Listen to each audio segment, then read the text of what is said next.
Oh God, they're back! Yo! We're back! Woo! This is the Max and Mo Hot or Huff Show. Yes, baby. Yes. Yeah. Now we up. Yes. We up. But we were talking about this earlier. Like, like when people always say, people sometimes yell, racists could yell at you, go back to Africa. And then for us, we as black people in our own neighborhood, we talk to each other about like, man, I'd love to go back to Africa, love to get dual citizenship and everything. But then there is no such thing as an oasis, whether it's here in America, whether it's in Africa. All of the there's a lot of similar problems that we have here that are going on in Africa because of colonization. What do you think? Do you where would you ever go? Where would you ever move to in Africa and why?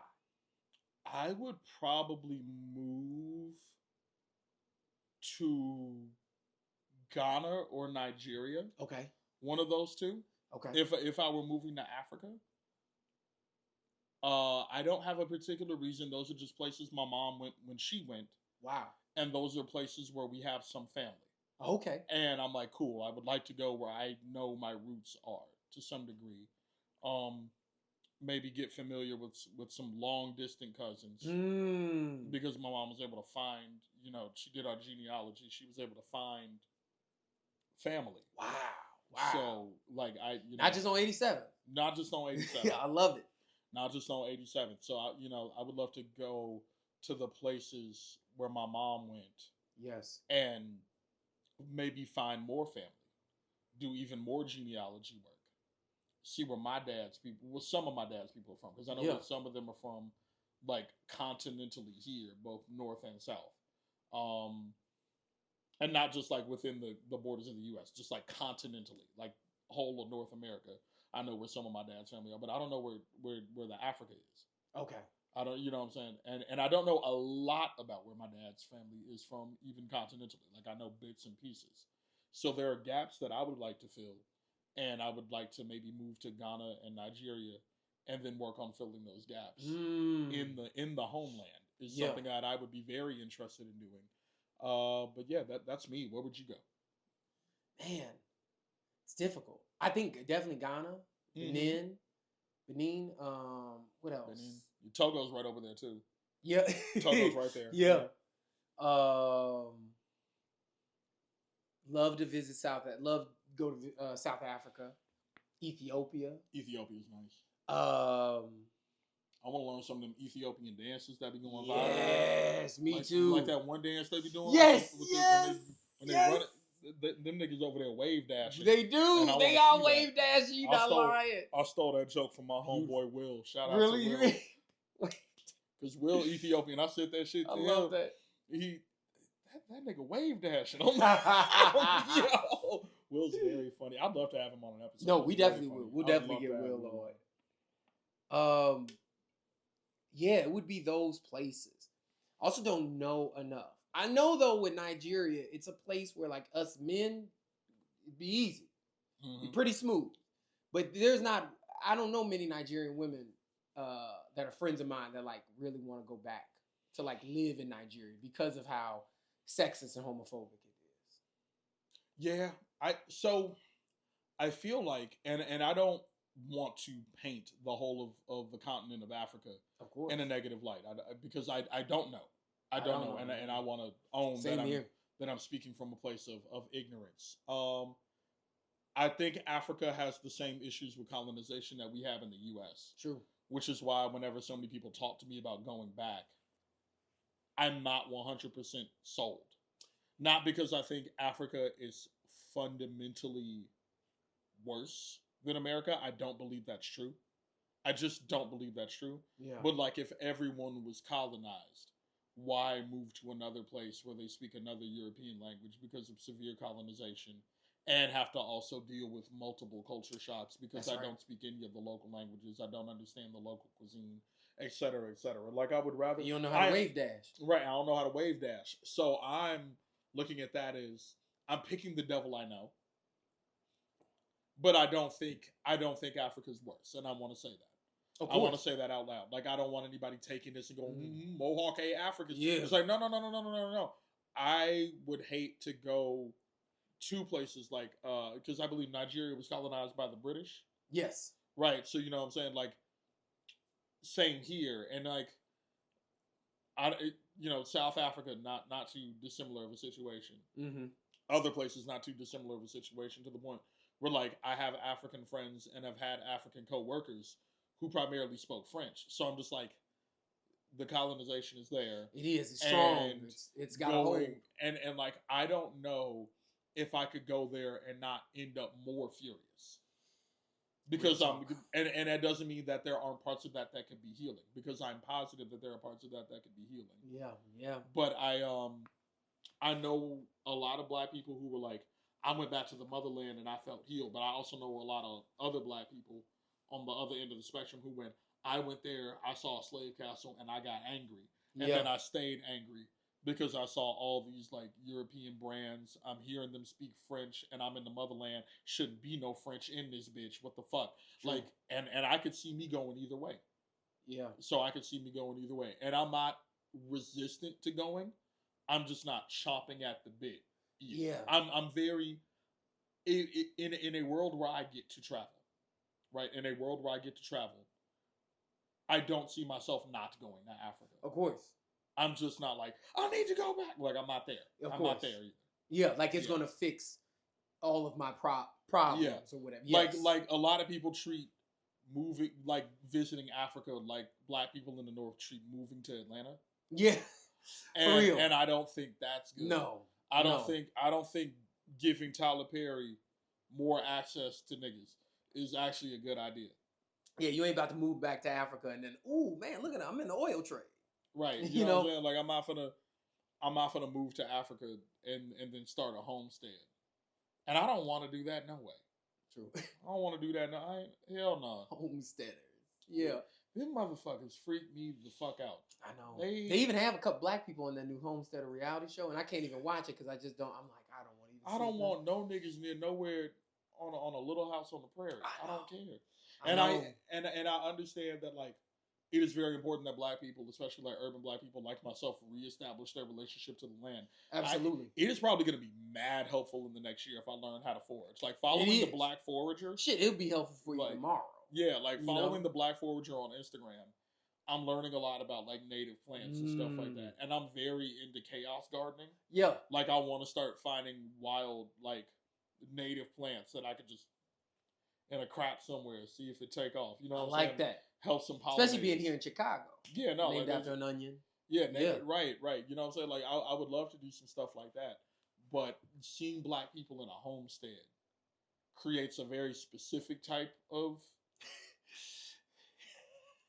genetic anger. It does. I understand. No, I hear you. Like my mitochondria be pissed off. I know. Like if you also, made like, the powerhouse of my cell, man. Ooh, no, go ahead. No. I was gonna say like it's also one of those things where it's like, why am I trying to like, especially like on those shows where they're like, let's recreate the way that we would have dressed at that time, and I'm like, oh, I'm about to recreate the way I would have dressed when I'm kicking indigenous people off a land.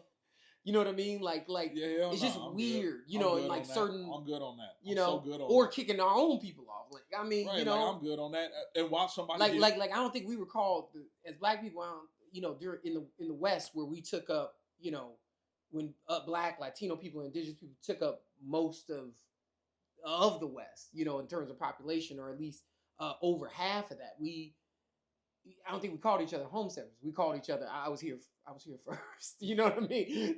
That's what it is, Yeah, no, there's a lot of that. And what I find fascinating is that I could see somebody getting slick and trying to put a shackle on me as a bit in one of them shows. True. And I will catch a body if you play with me. You ain't like, lying. I will catch a body. I will, and people are gonna hear me and they're gonna hear how I talk. And they're gonna be like, Mohawk ain't gonna catch nobody. There's one felon on this couch and it's not Max. No, it is not. It's not Max. Don't play with me like that. Mm-hmm. Do not play with me like no. That. Like, do not play with don't I think unfortunately I come off like more of a safer black person than I actually am. Mm.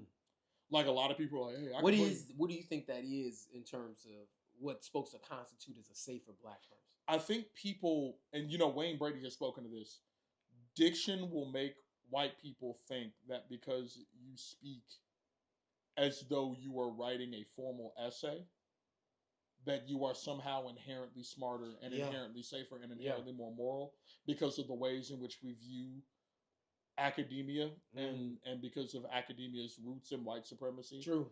Um, Shout out to Wayne Brady. Shout out to Wayne Brady. And like I'm from 87th Street and I went to school on 63rd. And people would sometimes try to run my pockets and I would usually come home with all my shit. Of course. Like there were people who got me because the niggas who got me gonna see this on the internet and be like, I got his shit. And I'm like, yeah, I bet you did, but not everybody. Not everybody. Not 100%. There's a couple of people where they came at me with empty pockets and they left with less teeth. Like, I'm not, you know what I'm saying? Like, I'm from the South Side and I'm very of the South Side in a couple of key Even ways. Wayne Brady. Wayne Brady's from South Central or Compton. He's from one of those. Right. You know, grew up single mother, got himself through school and everything. Like,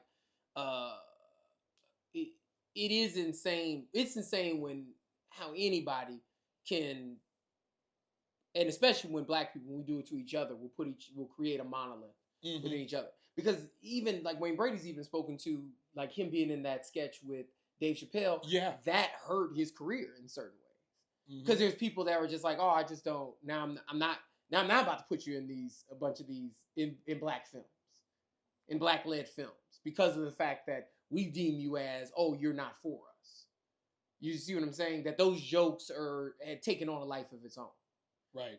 You know, when you think about a person like Wayne Brady, that dude, I mean, shoot, triple, quadruple threat. He's got talent like on that Sammy Davis Jr. level. You know what I mean? Immensely funny. Immensely talented.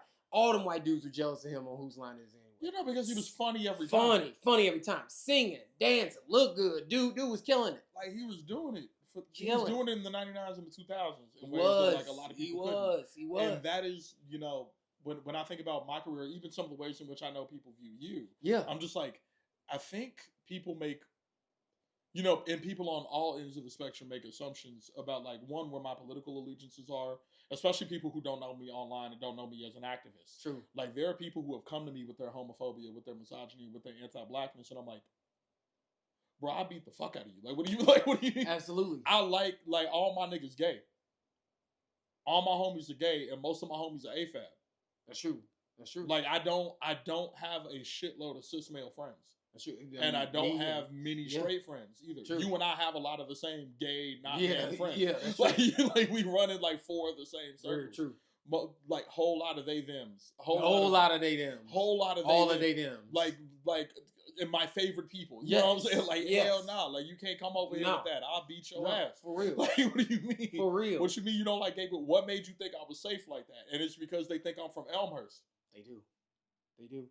Like, they think I'm from Hazelcrest or some shit. They do. And I'm like, nah, bro. Like, not only that, like, I have an understanding. Like I have a working class understanding.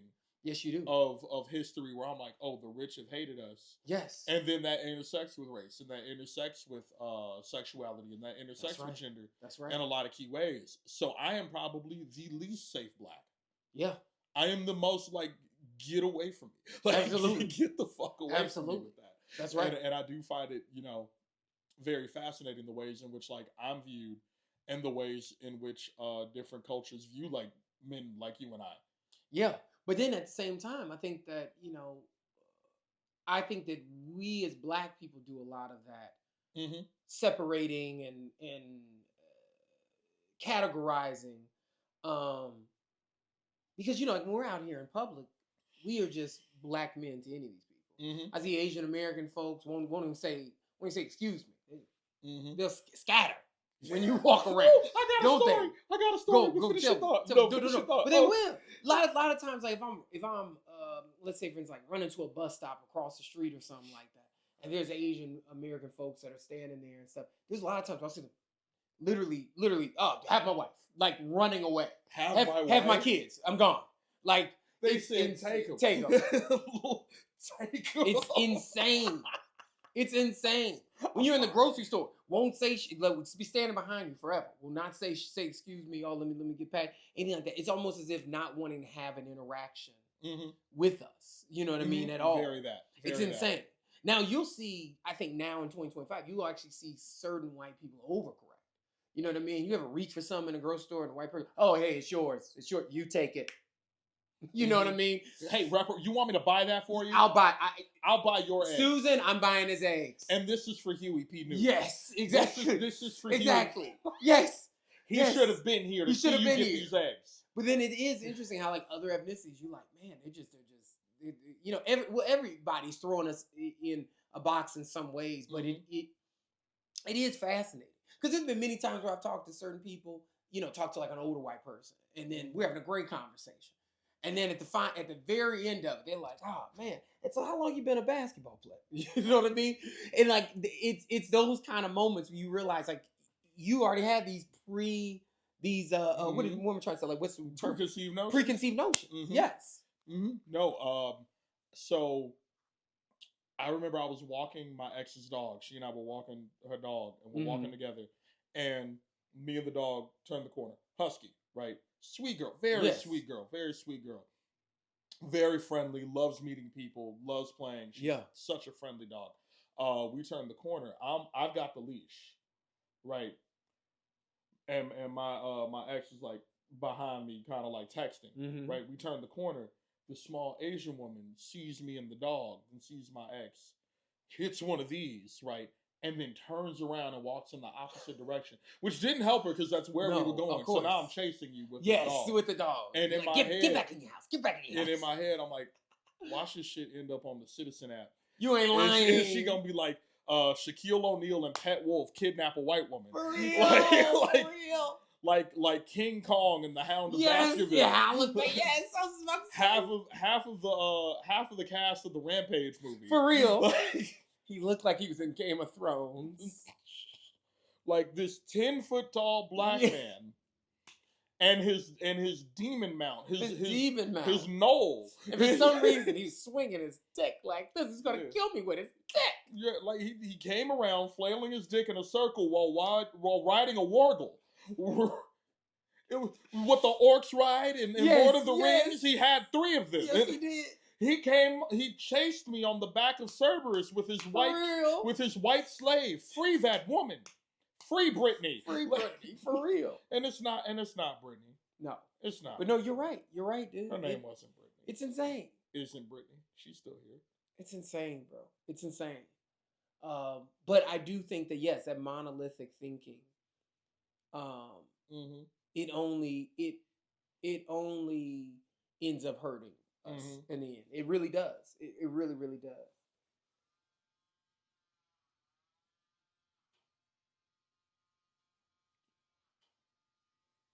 Is that the automatic litter box? No, that's the back door. Hey everybody, it's Mohawk from the future. At this point in the video, we had to turn the camera off, then we turned it back on. And we lost some of the audio because the mic didn't reconnect to the phone properly, which is a fun thing that we had to deal with. But rest assured, this will not be happening again. Max and I continued our conversation for about 3 or 4 more minutes, and we elected to say this. We agreed that blackness is not a monolith, and that in regards to going back to Africa, we would be willing to go, totally, but we're not necessarily chomping at the bit or racing to go anytime soon. In regards to the hot or huff rating, going back to Africa is hot. We'd both like to go, but colonization is huff. Colonialism is huff, and unfortunately, it has hit the motherland. As Black Americans, I personally believe that it's imperative that as we travel abroad, whether we're going to the motherland or going to other places, that we have conversations about culture, safety, colonialism, and the way in which it has shaped our understanding of each other as we learn about and meet each other for the first times. But yeah, let us know what you think in the comments. That's all I have to say. I would love to revisit this again with a working camera and working mic. In regards to news and announcements, we have a new videographer and sound guy. He's going to be handling all of that for us. He's also going to be taking over the editing from me. So these things are going to be higher quality because he has a better skill set than I do. He has been a longtime collaborator of mine, and I'm excited to introduce him to all of you in the next episode, which we will be recording in about a week from now. So look forward to that. I'm Mo from the Max and Mo Hot or Huff Show, and whether or not your day is hot or huff, just know we both love you. Bye.